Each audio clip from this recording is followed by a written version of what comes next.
Hello, gamers, and welcome to a new PA commentary.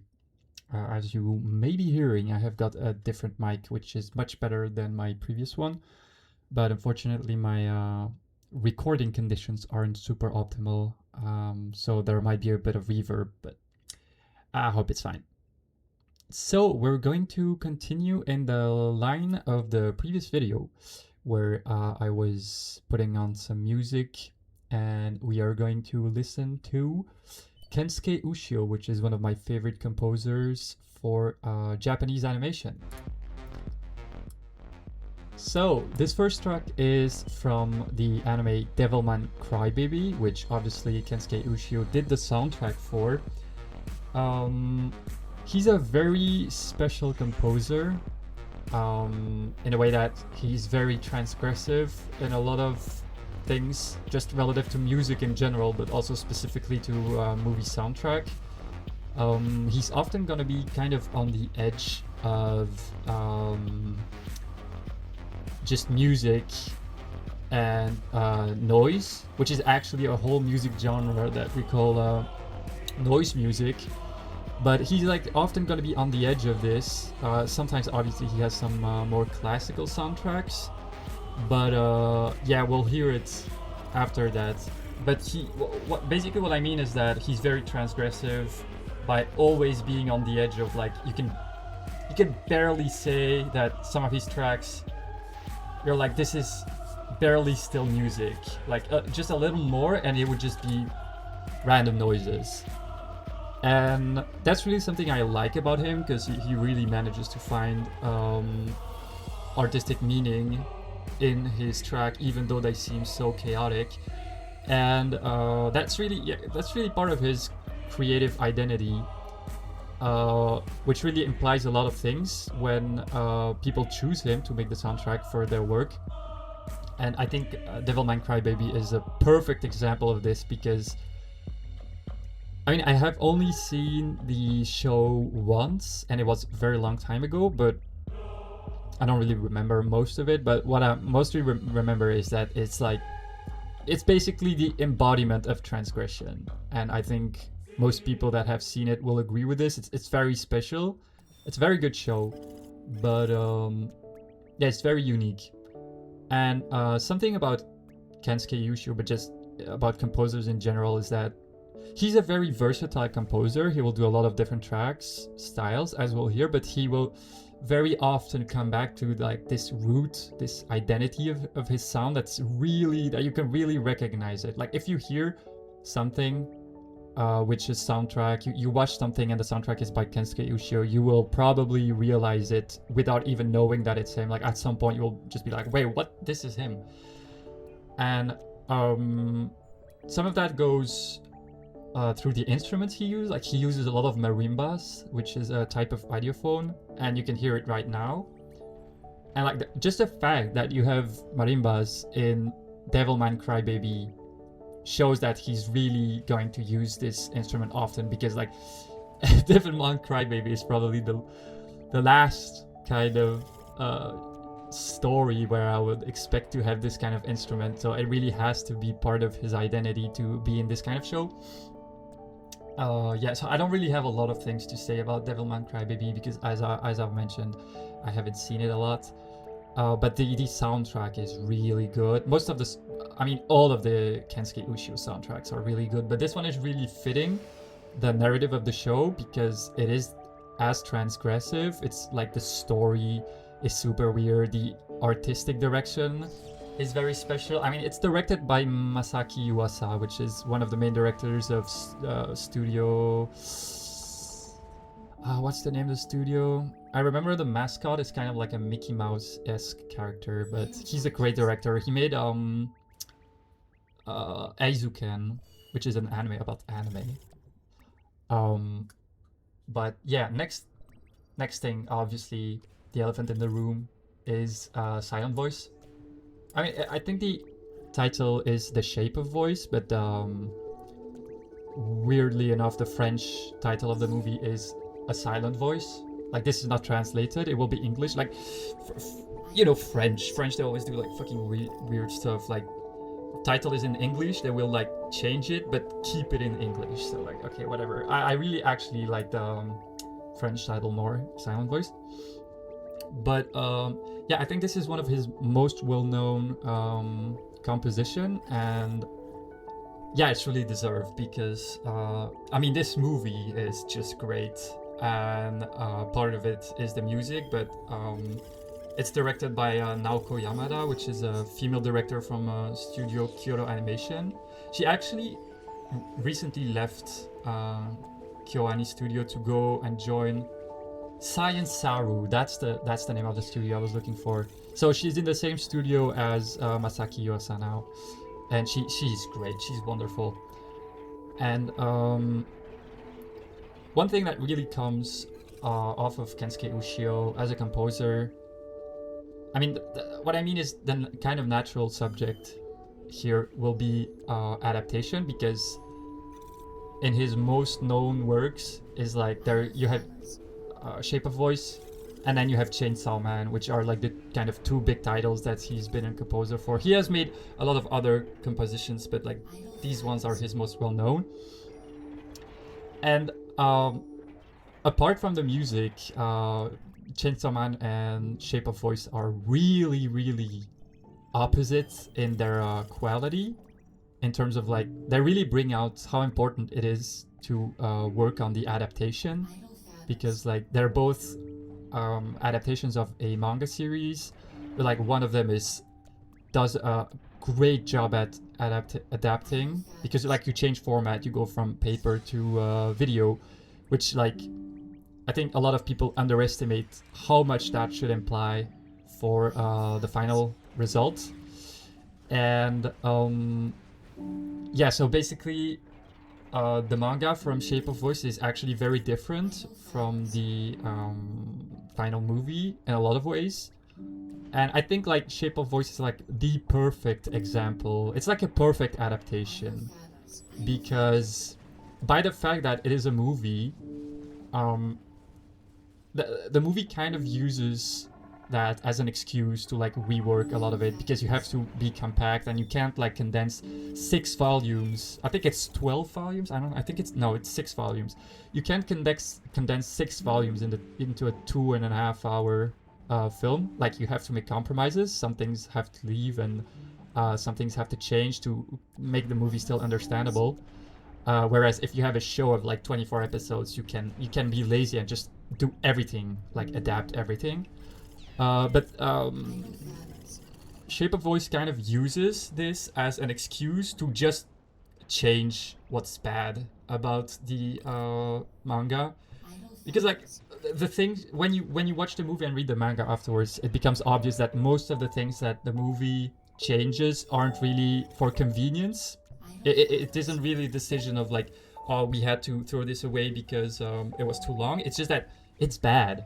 And like a lot of, I mean, not bad, but it's like, it's very imperfect. It really highlights a lot of flaws of Japanese storytelling, especially when it comes to the dialogues. But that's why Naoko Yamada, I think, is one of the greatest active directors in Japanese animation, is because she understands it so well. She's basically good at everything. Like she reworks the story perfectly. The visual identity of the movie is insane, but she's a photographer. I think she studied painting, then became a photographer, and then she started doing animation and became a movie director.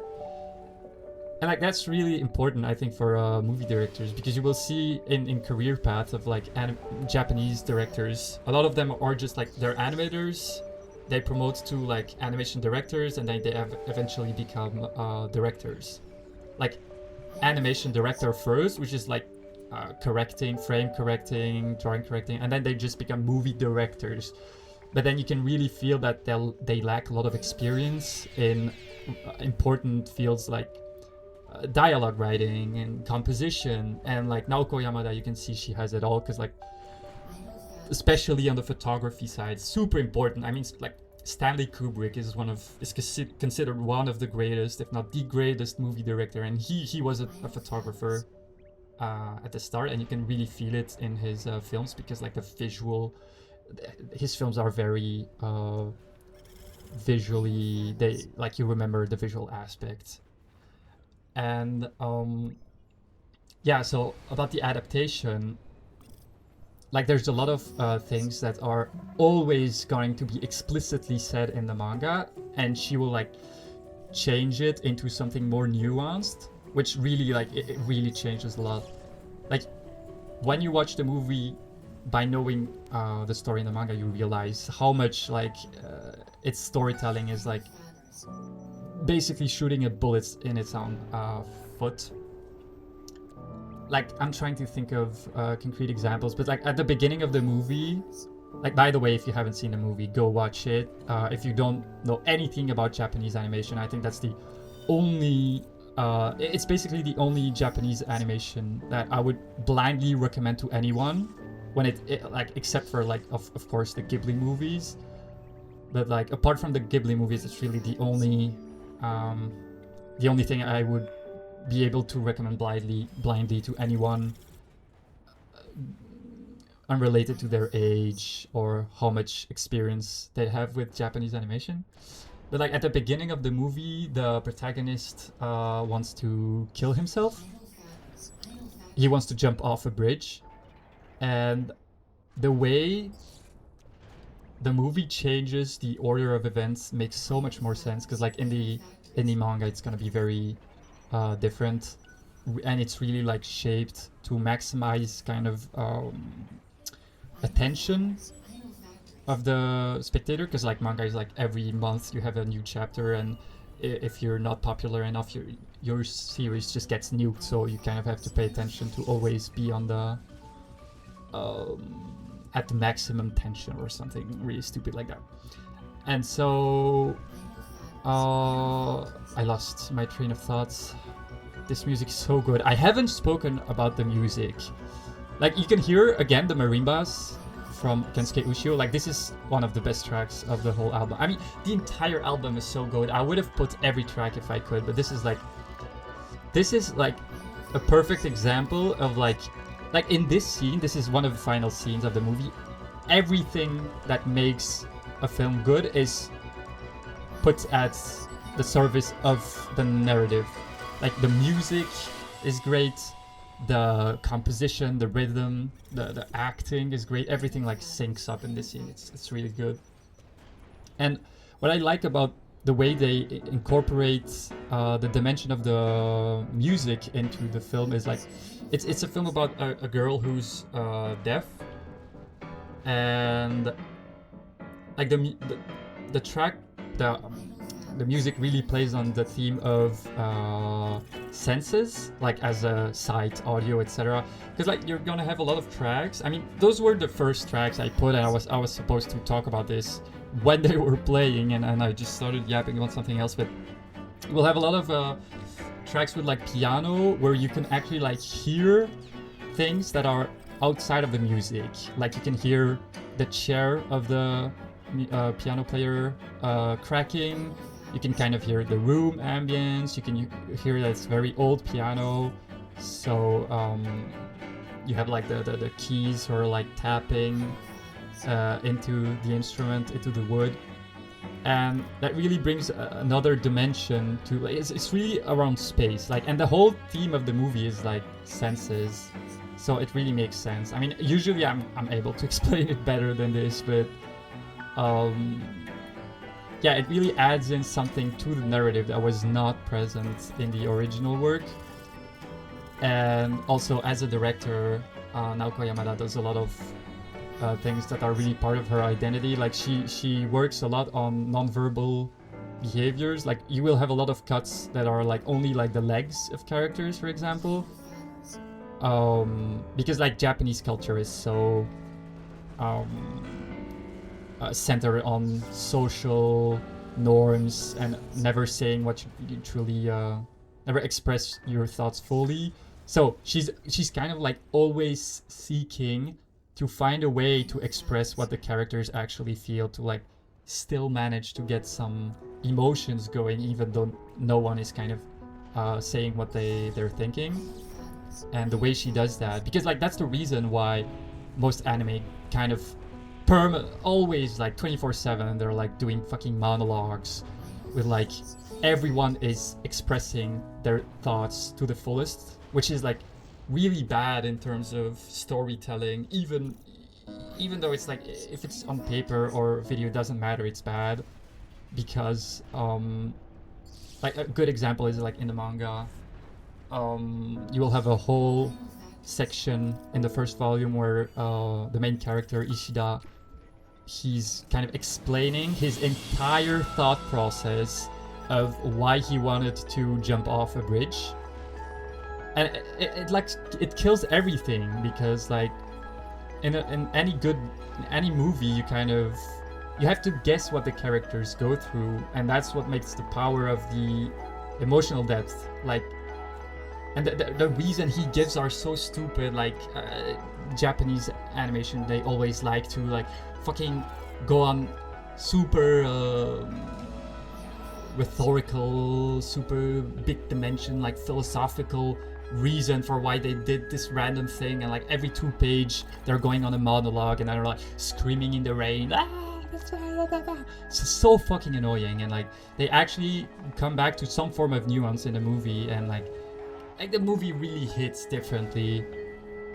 And that's why, like, that's something I think it's really important when it comes to Japanese animation, is you have to take in count the adaptation side of things, because like a lot of people will tell me like, oh, this is like the next thing will be Chainsaw Man, like next track is from Chainsaw Man, and I think Chainsaw Man is a horrible piece of art. The show is so bad, but I love the manga because the story is incredible. I mean, the manga is incredible on any level. Like, the story's great, the drawings really have their identity, characters, everything is so great. But then the fact that it's an adaptation, I mean, I could take any great piece of art from a different medium and make the worst adaptation you've ever seen. I could take like Crime and Punishment, which is a great book, and fucking make an adaptation with Stickman. That wouldn't mean, like, the fact that the story is good doesn't mean that my adaptation, that I made a great piece of art, because I just copied the story. So for that reason, I think that the Chainsaw Man show as well as the movie are just horrible, because yes, the story is good, but that's not what the movie is about. The movie is the movie took the story from another medium, and then you have to work on the new dimensions from the medium. And the problem is, there's a lot of problems with Chainsaw Man, but I'll just begin with the music, because that's what I'm supposed to be talking about. I understand the thought process of picking Kensuke Ushio for this manga adaptation, because Chainsaw Man is so transgressive in nature, in its story. It's really about like breaking it breaks a lot of codes. It actually plays with a lot of codes in character writing and storytelling, and that it's great. But the fact is, like, Kensuke Ushio has this super chaotic nature, and then the way the show is made is just so classic. Like the fight scenes, everything is just so boring. It's like very safe. It's very basic. Like, it's kind of directed like you would direct fucking My Hero Academia, which is like the most, you can't get more basic than My Hero Academia. And then you end up with a lot of scenes that don't really, they feel off.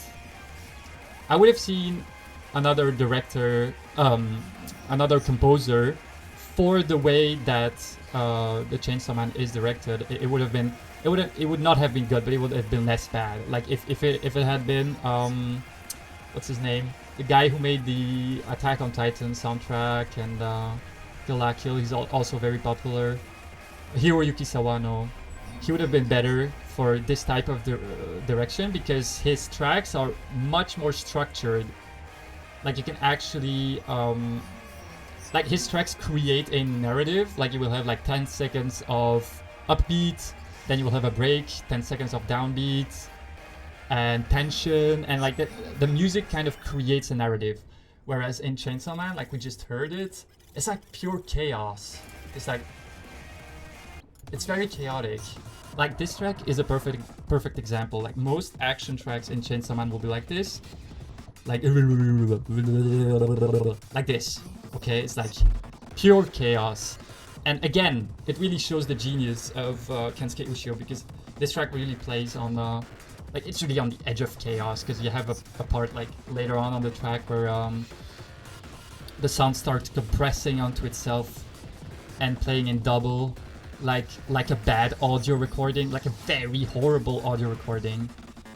And that's really aligned with the identity of the story, but not with the way the manga, the adaptation is made.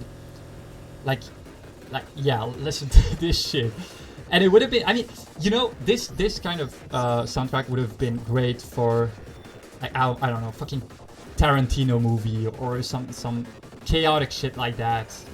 But the way the anime is storyboarded is very structured, and so then it doesn't work out, because the action is kind of trying to lead on the rhythm that the music is creating, and then you have this track who's supposed to be more of an ambience.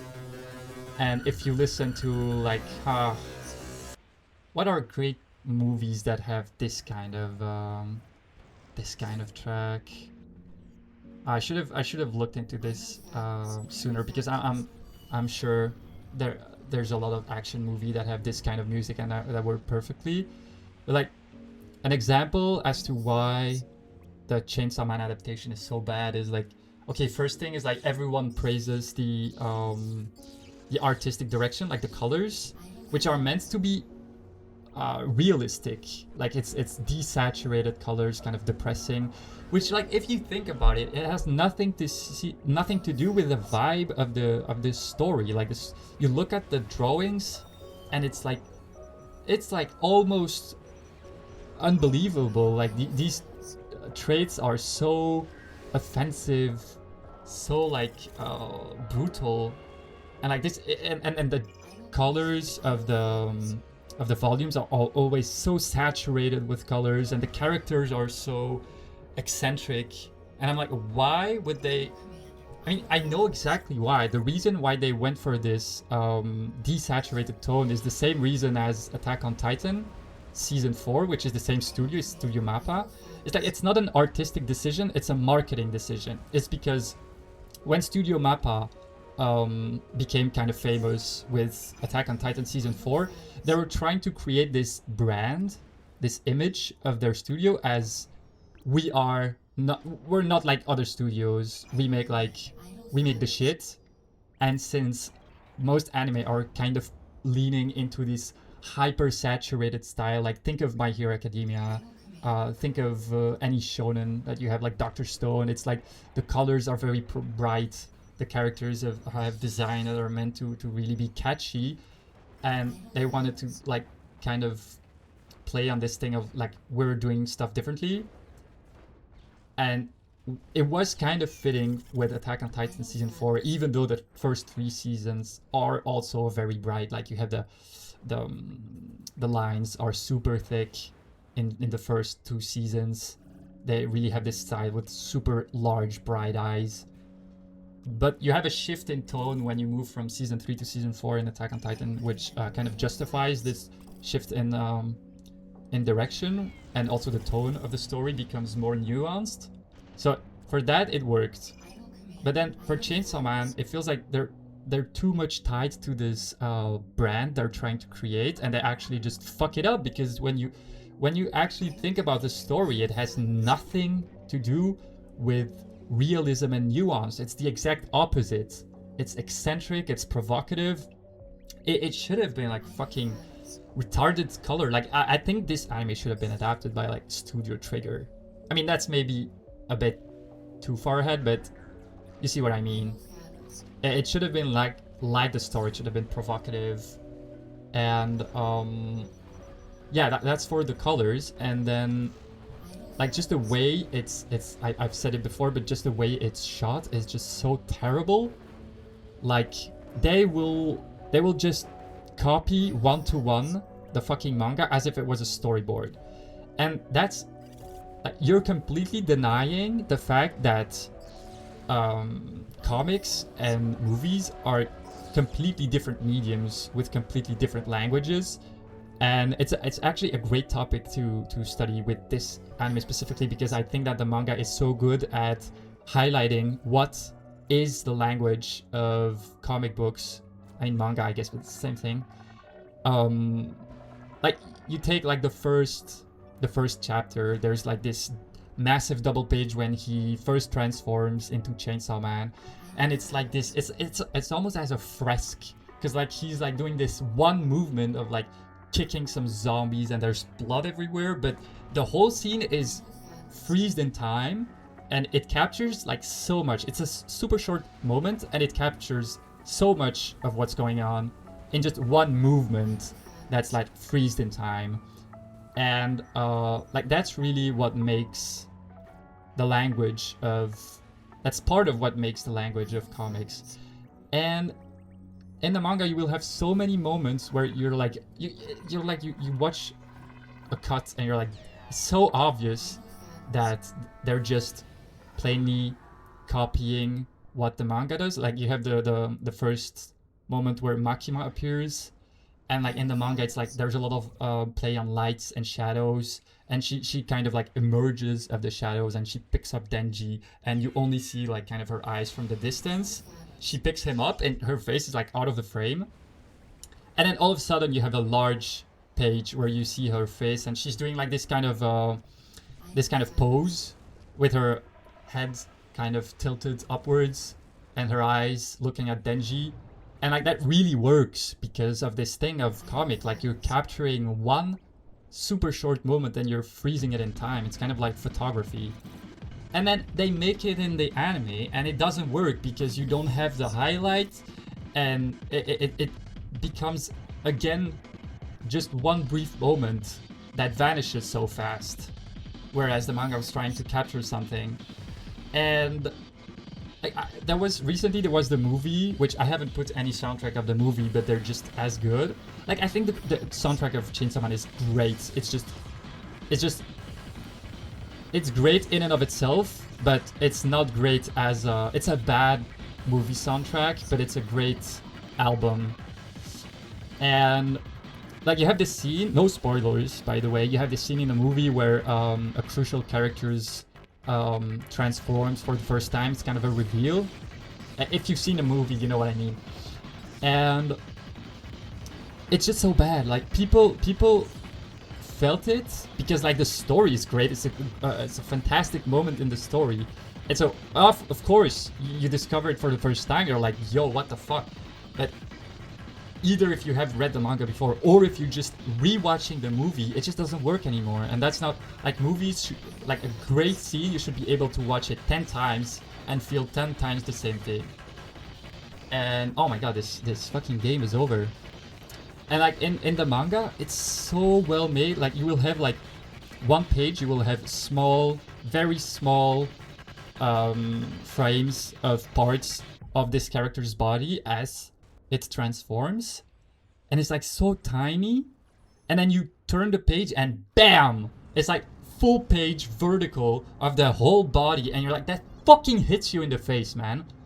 Like this moment, whenever I pick it up and I open it and I watch this page, I'm like, yo, this fucking slaps, bro. And then you watch the anime and they just pick every frames and they make it a whole cut. And the thing is, with movie, every cut has the same size.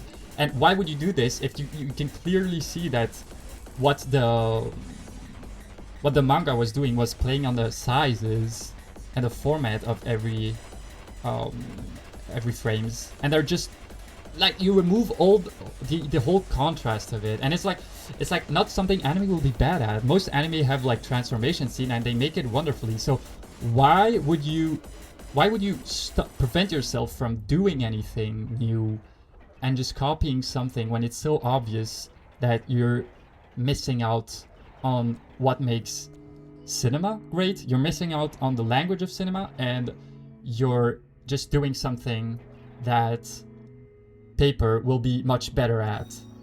And so it ends up in this weird like 50-50. Like that's how I feel when I watch Chainsaw Man. I feel like I'm not really watching a movie, but I'm not really reading a manga either. It's like the worst of both worlds. It's really frustrating because you also have this beautiful music. It's so transgressive, but they don't do anything with it. Like you have so many movies who have transgressive music. I mean, not transgressive, because it's actually very common to have this kind of music in movies. It's just transgressive for anime because anime is always doing the same kind of tracks. But like, yeah, they don't do anything. They have a fantastic composer, fantastic story, and they make shit with it.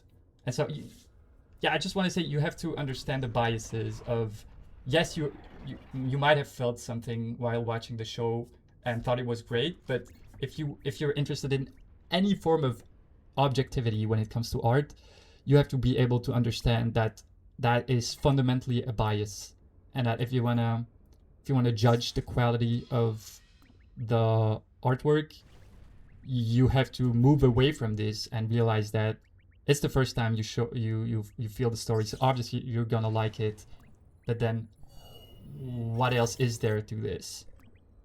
All right. Anyway, I hope you enjoyed, and I'll see you guys next time. Bye.